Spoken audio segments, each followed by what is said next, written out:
Good morning बच्चों, मैं अभिषेक मिश्र, PGT chemistry 11th class के लिए नेक्स्ट चैप्टर इक्विलिब्रियम लेकर आज हम इस क्लास में ये डिस्कशन करेंगे कि केपी और केसी में क्या रिलेशन होता है, केसी या केपी इक्विलिब्रियम कांस्टेंट की इंपॉर्टेंस क्या है, कैरेक्टरिस्टिक्स क्या है और ली चैटलियर प्रिंसिपल क्या है, यानी इक्विलिब्रियम पर किन किन चीजों का फर्क पड़ता है, किस कंडीशन में फॉरवर्ड रिएक्शन होगी और किस कंडीशन में बैकवर्ड रिएक्शन होगी।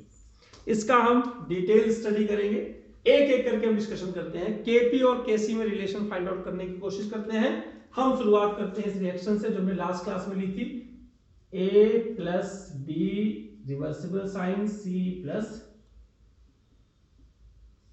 डी। आपको याद होगा लास्ट क्लास में हमने इसी इक्वेशन से अपनी शुरुआत की थी।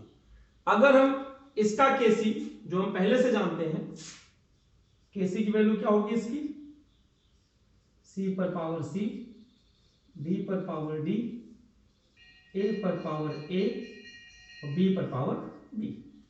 केपी की वैल्यू क्या होगी, पी सी पर पावर सी, पी डी पर पावर डी, पी ए पर पावर ए, पी बी पर पावर बी। अब इस चीज को समझिए, अगर हम PV is equal to NRT को समझते हैं, आइडियल गैस इक्वेशन, हम कह सकते हैं partial pressure is equal to N by V R T. Mole upon volume को मोलैरिटी कहते हैं। क्या कहते हैं? मोलैरिटी। लिख सकते हैं इसको CRT। C मतलब मोलर कंसंट्रेशन, और यहां मोलर कंसंट्रेशन को आपको पता है कि हम इस ब्रैकेट से रिप्रेजेंट करते हैं, ब्रैकेट बना के RT लिख सकते हैं। अब अगर इसी P की वैल्यू को हम इस KP में फिट करें, देखिए PA का मतलब क्या होगा, ब्रैकेट के अंदर A RT। PB का मतलब क्या होगा, इस ब्रैकेट के अंदर B RT। PC का मतलब क्या होगा, इस ब्रैकेट के अंदर कैपिटल C RT। PD का मतलब क्या होगा, इस ब्रैकेट के अंदर कैपिटल D और RT। यही वैल्यू हम यहां पे पुट करते हैं। इस चीज को आप समझिए। तो हम KP की वैल्यू यहां पर लिखते हैं, और जरा आप देखिए KP is equal to PC। PC का मतलब क्या है, ब्रैकेट के अंदर C RT, लेकिन उन्होंने कहा PC पर पावर C, यानी हम यहां भी C करें और इसके बाहर यहां भी C करें। अब उसी तरह से D की वैल्यू लिख लें, D पर पावर D और RT पर पावर D अपॉन, इसको लिख सकते हैं A पर पावर A, RT पर पावर A मल्टीप्लाई B पर पावर B और RT पर पावर B। इसको ध्यान से समझिए, C पर पावर C, D पर पावर D, A पर पावर A, B पर पावर B, इसको हम लिख सकते हैं KC डॉट RT पर पावर, फिर समझिएगा C प्लस D, RT पर power C plus D minus A plus B, यानी प्रोडक्ट के मोल अपॉन रिएक्टेंट के मोल। इसी को हम ऐसे लिख सकते हैं KC डॉट RT पर पावर डेल N। यहां पर डेल N क्या है, number of gaseous reactants, product minus reactants. ये मोस्ट इंपॉर्टेंट चीज है। तो हमें जो फार्मूला मिला केसी का, केपी का, वो हमें ये पता चला, यहां लिख देते हैं KP is equal to KC RT पर पावर डेल्टा N। अब इसी से मैं एक छोटी सी बात बताता हूं, when del N is equal to 0, पहली कंडीशन, तो ये 0 हो जाएगा, तो RT पर पावर 0 इज इक्वल टू 1। उस कंडीशन में क्या हो जाएगा, KP is equal to KC। बस आपको डेल्टा N फाइंड आउट कर लेना है, NG जो भी है, उसी से पता लग जाएगा KP KC कम है, ज्यादा है, बराबर है, कैसा। ये नीट में और IIT में पूछा जाता है। दूसरा, when del N G is equal to positive, 1 आ गया, 2 आ गया, 3 आ गया। अब उस कंडीशन में इसका और इसका मल्टीप्लाई करेंगे तो केपी आएगा, यानी केपी इज ग्रेटर देन केसी, क्योंकि केसी में कुछ मल्टीप्लाई कर रहे हैं तब के वो आ रहा है। और अगर ये आप कैलकुलेशन कर लेना अपने हिसाब से, मैथ्स के स्टूडेंट जो होंगे, ये निगेटिव हो जाता है, उस कंडीशन में क्या आ जाएगा, केपी इज लेस देन केसी। ये अप्लाई कहां करना है ये भी पता होना चाहिए, याद रखना। इस पर न्यूमेरिकल से आपके एनसीईआरटी की एक्सरसाइज में, बोर्ड में आ चुके हैं, आपके एग्जाम में आ चुके हैं कई बार, और ये वाले क्वेश्चन तो आईआईटी और उसमें पीएमटी में कई बार आए हुए हैं। अब मैं आपको दिखा देता हूं। सबसे पहले पहली एप्लीकेशन का यूज कहां है वो देख लीजिए। अगर आप लिखते हैं 2HI H2 प्लस I2, तो यहां डेल्टा n इक्वल टू क्या हो जाएगा, Ng equal to 2 minus 2 equal to 0, Kp equal to Kc। आपको फाइंड आउट करना है, रिएक्टेंट भी 2 है, प्रोडक्ट भी 2 है, या इस तरह से रिएक्शन फाइंड आउट करनी पड़ेगी। और अगर आप देखना चाहते हैं positive value 2NH3, it gives N2 plus 3H2, तो यहां पर डेल्टा Ng की वैल्यू क्या आ जाएगी, 1 और 3 मिलके 4 माइनस 2 इज इक्वल टू 2। इस कंडीशन में Kp is equal to greater than Kc। Reaction अपने आप आपको फाइंड आउट करनी होगी। और अगर हम बात करते हैं 2SO2 plus O2 reversible sign 2SO3, यहां पर क्या आ जाएगा, delta Ng is equal to 2 minus 3 is equal to -1, तो Kp is equal to less than Kc। ये आपको समझना है। तो हमारा पहला टॉपिक कंप्लीट हो गया, Kp और Kc में क्या रिलेशन है, उसको कहां यूज कर सकते हैं। अब इसको हम रिमूव कर रहे हैं, न्यूमेरिकल इस पर आपको सॉल्व करना है, ये आपको ध्यान रखिएगा। अब अगर कोई दिक्कत होगी तो उसके लिए हमसे आप व्हाट्सएप पर कांटेक्ट कर सकते हैं। अब हम बात करते हैं importance of equilibrium constant KCO या KPO। पहली बात, जो Kp और Kc है टेम्परेचर डिपेंडेंट होता है। टेम्परेचर बढ़ेगा वो भी डायरेक्टली प्रोपोर्शनल, टेम्परेचर बढ़ेगा तो Kc बढ़ेगा, और टेम्परेचर कम होगा तो Kc कम होगा, ध्यान से रखिए। दूसरा बात, प्रेशर और मोलर कंसंट्रेशन, ये Kc पर डिपेंड नहीं करते। इनिशियल कंसंट्रेशन ऑफ रिएक्टेंट और प्रेशर का Kc पर कोई फर्क नहीं पड़ता, it depends only on temperature. ये आपको समझना है, पर्टिकुलर टेम्परेचर पर फिक्स रहेगा, टेम्परेचर चेंज करेंगे चेंज होगा, और किसी भी चीज का Kc पर फर्क नहीं पड़ेगा। हाँ, रिएक्शन फॉरवर्ड बैकवर्ड हो सकती है, अगले टॉपिक में बताएंगे, लेकिन Kc पर कोई फर्क नहीं पड़ेगा। Kc पर्टिकुलर टेम्परेचर पर कांस्टेंट होता है किसी भी रिएक्शन का। अब इन्होंने कहा कि ये जो Kc की वैल्यू है, Kc अगर इसकी वैल्यू 10⁻³ से ये कम है, तो इसमें कहा जाता है कि रिएक्टेंट बहुत ज्यादा है, प्रोडक्ट बहुत कम है, और फॉरवर्ड रिएक्शन होगी इसमें। यानी हम सिंपली बता देते हैं, वो फॉरवर्ड रिएक्शन को फेवर करेगा, रिएक्टेंट डोमिनेट करेगा, प्रोडक्ट इसमें अभी कम बना है। अगर इसी को उल्टा कर दें, इस तरह से कर दें, 10⁻³ से भी ज्यादा है, इसका मतलब प्रोडक्ट ज्यादा है और रिएक्टेंट कम है, इसे हम बैकवर्ड रिएक्शन बोल सकते हैं। और अगर Kc की वैल्यू इन दोनों के बीच में है, 10⁻³ से लेकर यहां 2 लिख देते हैं 10⁻³ तक, इसका मतलब इक्विलिब्रियम लगभग मेंटेन है। यहां पर प्रोडक्ट और रिएक्टेंट की सफिशिएंट कंसंट्रेशन प्रेजेंट है। तो ये आपका ये टॉपिक छोटा सा कि Kc किस पर डिपेंड करता है, किस पर डिपेंड नहीं करता, ये समझने वाली बात है। अब हम बात करते हैं लीच-एटलियर प्रिंसिपल पर। ये मोस्ट इंपॉर्टेंट टॉपिक है आपको समझने के लिए, और यहां पर हाफ ऑफ द चैप्टर हमारा खत्म हो जाएगा, जो आपके एग्जाम में पूछा जाने वाला है।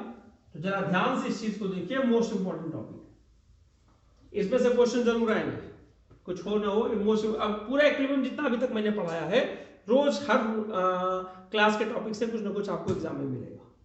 आज हम बात करते हैं लीस्ट इक्विलिब्रियम प्रिंसिपल ने क्या बताया गया। मैंने आपको क्या कहा पहली क्लास में कि अगर आपको कोई पुश करता है, if external force is applied on any object which is already in equilibrium, मैं यहां खड़ा हूं, दैट इज मेरा इक्विलिब्रियम मेंटेन है। अब अगर कोई मुझे पुश करेगा जाने अनजाने में, चाहे मैं उसे जानूं चाहे ना जानूं, तो हर सिचुएशन में मैं उस पुश का विरोध करूंगा। If I am able to dominate या overcomes that push external force, तो मैं इक्विलिब्रियम में ऐसे ही रहूंगा, और अगर वो फोर्स डोमिनेट करता है तो मैं गिर जाऊंगा। But in all cases I will try my best to remain stand here as it is. इस चीज को आपको समझना है कि एक्सटर्नल फोर्स का क्या फर्क पड़ेगा इक्विलिब्रियम पर। इसको स्टेटमेंट में क्या कहा गया, when an equilibrium is subjected to change in pressure, temperature and concentration, then equilibrium shifts in that direction in which the effect of temperature, pressure and concentration is nullified, जिसमें उस असर को कम कर सके। कैसे, अब इसी चीज को देखते हैं।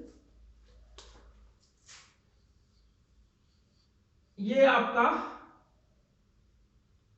पानी भरा हुआ है, आपको समझना है कि स्ट्रेट लाइन है, इस वाले बॉक्स में पानी इतना ही है, ये इक्विलिब्रियम नहीं है। अब अगर हम इसमें एक यहां पर छेद कर देते हैं, एक्सटर्नल फोर्स लग गया, तो जब तक ये दोनों का लेवल बराबर नहीं हो जाएगा तब तक ये पानी ऐसे ही रहेगा। फिर से समझिए, मान लीजिए दोनों का लेवल बराबर है, हमने इधर से पिस्टन लगाया, कोई प्रेशर लगाया, इधर से पानी निकल के बह गया, इतना पानी इधर से बह गया।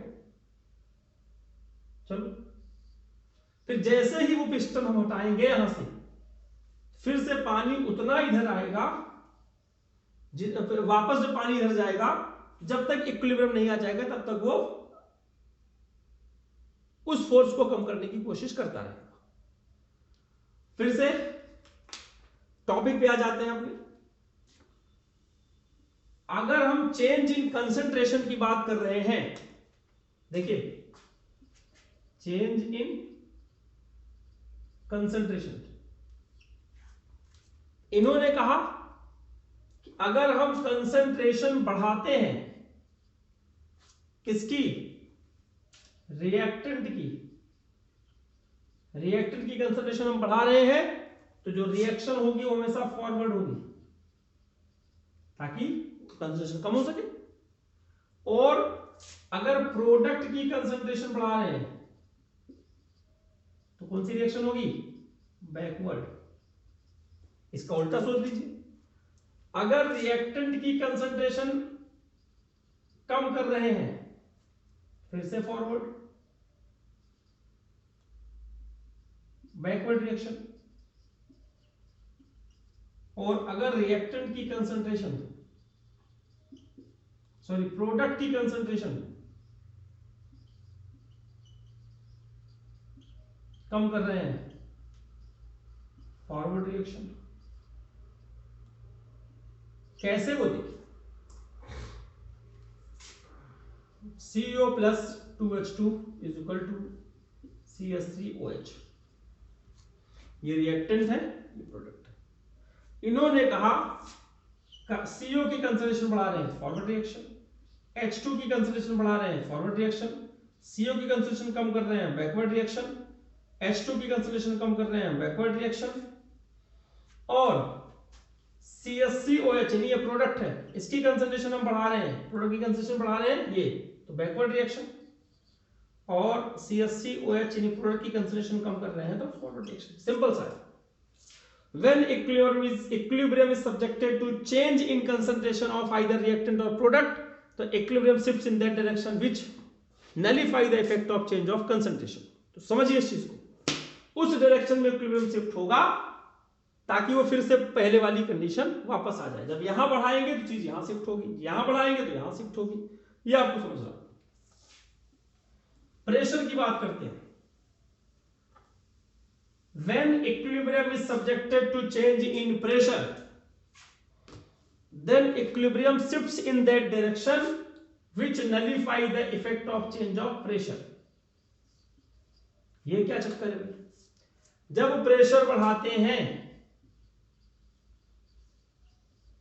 तो जहां मोल कम होता है लेस, तो इक्विलिब्रियम उस डायरेक्शन में जाता है जहां मोल कम होता है, और जब प्रेशर को कम करते हैं तो उस डायरेक्शन में जाता है जहां mole is high, mole number of moles is high. अब जब नंबर ऑफ मोल्स इक्वल रहेंगे तो नो इफेक्ट ऑफ प्रेशर। फिर से देख लीजिए, 2SO2 plus O2 it gives 2SO3। पहले मोल काउंट कर लीजिए, 2 + 1 = 3 मोल, यहां पे 2 मोल। अब अगर हम प्रेशर बढ़ा दिए, एक रिएक्शन उधर जाएगी जब मोल कम है। मोल कम किधर है? प्रोडक्ट की साइड, तो फॉरवर्ड रिएक्शन होगा। और अगर हम प्रेशर कम कर दिए तो उधर जाएगी जिधर बैकवर्ड, मोल ज्यादा है यानी बैकवर्ड रिएक्शन। मोल इधर कम है, फॉरवर्ड रिएक्शन होगी तो इधर आएगा, तो प्रेशर बढ़ाने पर रिएक्शन उधर जाएगी जहां मोल कम है। मोल मतलब ये आप चेक कर लीजिए, काउंट कर लीजिए। इसी का उल्टा देख लेते हैं। अगर हमारे पास PCl5 है, इसको तोड़ते हैं, PCl3 + Cl2 आता है। ये सारे गैसेस स्टेट में है, होमोजेनियस इक्विलिब्रियम है। हम क्या हेटेरोजेनियस का इस्तेमाल नहीं कर रहे। 1 है, यहां पर 1 + 1 2 है। अगर अब यहां प्रेशर बढ़ाएंगे तो रिएक्शन उधर जाएगी जब मोल कम है। मोल कम इधर है तो बैकवर्ड रिएक्शन। प्रेशर कम करेंगे उधर जाएगी forward reaction.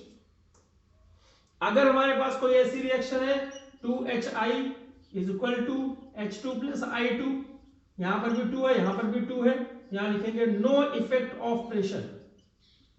No effect of pressure. बढ़ाएंगे तब भी कुछ नहीं होगा, कम करेंगे तब भी कुछ नहीं होगा, क्योंकि दोनों तरफ number of moles of particles either of reactants and products are same number of moles है, कोई फर्क नहीं पड़ेगा। तो ये प्रेशर का कॉन्सेप्ट था। अब हम बात करते हैं टेम्परेचर की। Effect of change in temperature. याद रखिएगा, टेम्परेचर के चेंज से केसी भी चेंज होगा, लेकिन प्रेशर और कंसंट्रेशन के चेंज से केसी चेंज नहीं होगा, ये ध्यान रखिएगा। इन्होंने कहा टेम्परेचर की बात कर लेते हैं।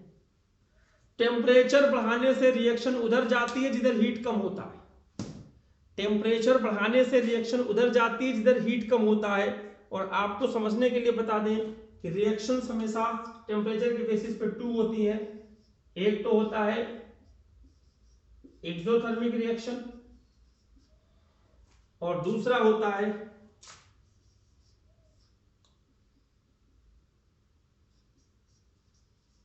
Endothermic reaction. यानी यहां ΔH की वैल्यू निगेटिव रहेगी, दे रखा होगा, यहां पर ΔH की वैल्यू पॉजिटिव रहेगी, दे रखा होगा उसमें। अब यहां हम टेम्परेचर बढ़ाते हैं तो रिएक्शन उधर जाएगी जिधर हीट कम है। यहां तो हीट ज्यादा है, हीट इधर कम है, तो बैकवर्ड रिएक्शन। और अगर टेम्परेचर को कम कर देते हैं तो फॉरवर्ड रिएक्शन।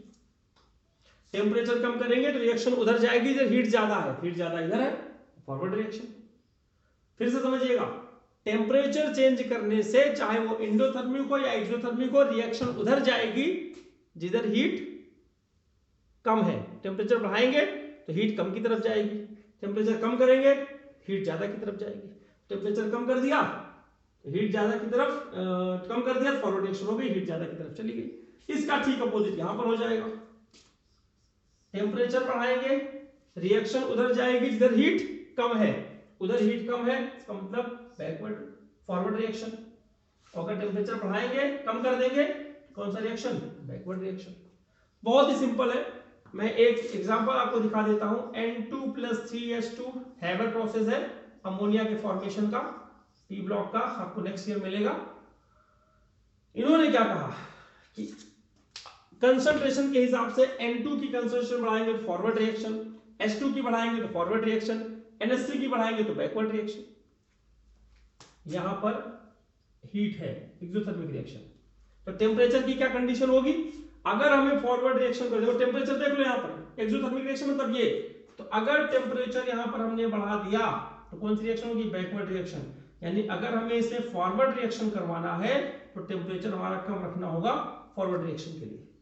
और प्रेशर की बात कर लें तो 1 + 3 = 4 और यहाँ पर केवल 2। तो प्रेशर बढ़ाएंगे तो रिएक्शन उधर जाएगी इधर मोल कम है, मोल कम इधर है, फॉरवर्ड रिएक्शन। प्रेशर कम करेंगे रिएक्शन उधर जाएगी जहां मोल कम है, मोल ज्यादा है सॉरी, बैकवर्ड रिएक्शन। यानी अगर हम फॉरवर्ड रिएक्शन करवाना चाहते हैं तो प्रेशर ज्यादा होना चाहिए और टेम्परेचर कम होना चाहिए। तो यहां पे कहते हैं low temperature and high pressure is favourable condition for the formation of more ammonia. ये आपके 12th क्लास के बोर्ड का मोस्ट इंपॉर्टेंट क्वेश्चन कि एक्सोथर्मिक रिएक्शन में अगर हैवर प्रोसेस है तो टेम्परेचर लो होगा और प्रेशर हाई होगा, तभी फॉरवर्ड रिएक्शन होगी, ज्यादा से ज्यादा अमोनिया बनेगी। और इनर्ट गैस को अगर ऐड किया जाए एट कांस्टेंट टेम्परेचर, उसका भी असर पड़ता है। उन्होंने कहा उस कंडीशन में इक्विलिब्रियम पर कोई फर्क नहीं पड़ेगा, क्योंकि इनर्ट गैस जब ऐड कर देंगे तो रिएक्टेंट की कंसंट्रेशन हो या प्रोडक्ट की कंसंट्रेशन हो वो सेम रहती है, इसलिए उस पर कोई फर्क नहीं पड़ेगा at constant temperature. Pressure change करेंगे, कांस्टेंट प्रेशर कर देंगे तो कुछ होगा, वो आपका काम होमवर्क का है, वो आईआईटी नीट का भी कॉन्सेप्ट है लेकिन अभी 11th में नहीं, आप उसको देख सकते हैं। लेकिन कांस्टेंट टेम्परेचर पर अगर हम इनर्ट गैस से नोबल गैस ऐड करते हैं इक्विलिब्रियम में, चाहे रिएक्टेंट की साइड ऐड करें चाहे प्रोडक्ट की साइड, नहीं उस कंटेनर में हम चाहे रिएक्टेंट ऐड करते हैं चाहे प्रोडक्ट, इक्विलिब्रियम पर कोई फर्क नहीं पड़ेगा, क्योंकि इनर्ट गैस के डालने से न तो रिएक्टेंट की कंसंट्रेशन बढ़ेगी न तो प्रोडक्ट की कंसंट्रेशन बढ़ेगी। इस बात का आपको ध्यान रखना है। यहां पर हमारा हाफ ऑफ द इक्विलिब्रियम खत्म हुआ। जितने भी फार्मूले बनाए हैं बताए हैं, हर फार्मूले पर न्यूमेरिकल जरूर करिएगा। और ये वाला जो भी ली चैटले प्रिंसिपल बताया है, क्वेश्चन नंबर एक्सरसाइज का 23 या 4 से लेकर 28, 9 या 30 तक एक्सरसाइज का क्वेश्चन है, जिसमें खूब एप्लीकेशन पूछा गया है कि कैसे हम टेम्परेचर बढ़ाएंगे तो क्या होगा, प्रेशर बढ़ाएंगे तो क्या होगा, या किस कंडीशन में फॉरवर्ड रिएक्शन हो सकती है। तो आज की क्लास में बस इतना ही आपके एग्जाम में पूछा जाएगा। लास्ट में अपने आप को कोरोना से सुरक्षित रखिए। आपके एग्जाम की डेट शीट आई है, हमने आपको शेयर करी है, जिसमें हम स्टेट ऑफ मैटर, थर्मोडायनेमिक्स और ये चैप्टर देंगे। कुछ क्वेश्चन में आपको पिछले उससे देंगे जो फर्स्ट, सेकंड, थर्ड और फोर्थ चैप्टर में आपने पढ़ा है, ताकि वो भी रिकॉल होता रहे। और 50 मार्क्स का आपका क्वेश्चन होगा, एमसीक्यू टाइप के सारे क्वेश्चन होंगे। हम उम्मीद करेंगे कि हमारे सारे बच्चे पार्टिसिपेट करें और आपसे रिक्वेस्ट है कि सभी बच्चे इस एग्जाम में जरूर पार्टिसिपेट करें, ताकि सबका हम इवेल्युएशन कर सकें कि हमारे बच्चे क्या कर रहे हैं। बाकी लास्ट में कोरोना से अपने आप को सुरक्षित रखिए, सोशल डिस्टेंसिंग का पालन कीजिए, मास्क का इस्तेमाल कीजिए, हैंड को सैनिटाइज करते रहिए। बस इसी सब शुभकामनाओं के साथ आज की क्लास यहीं खत्म करते हैं। धन्यवाद।